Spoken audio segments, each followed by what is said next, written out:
Okay, let's talk about this. Enabling. This one's a hard one.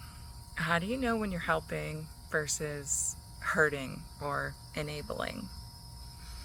There seems to be a very fine line between the two, and as family members, it's really difficult to distinguish which is which.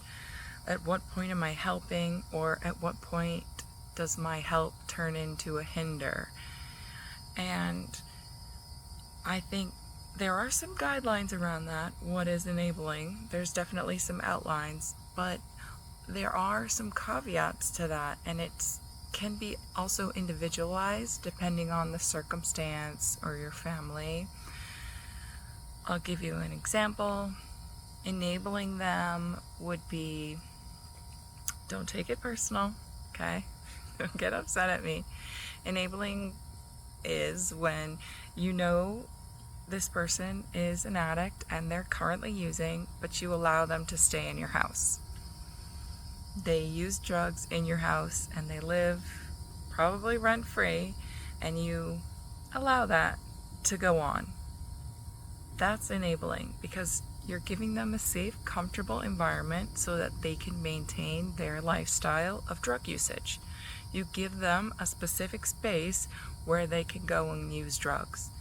Now, I often hear family try to rationalize this by saying, I'd rather they're at my house than a crack den.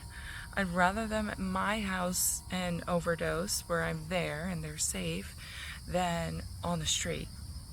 It's just not the case. One is not better than the other, if we're being honest. They're still using drugs and they're still at high risk for overdosing, and you're not going to be there 24 hours. You're not monitoring them all day long. They could overdose in your house without you ever knowing it. You're at work, you go to the grocery store, you have doctor's appointments. You're not there 24/7. You're not there at night. You're in your room sleeping. They could overdose in your house during the night. They're not any safer doing drugs at your house versus another location, because at the end of it, they're still doing drugs.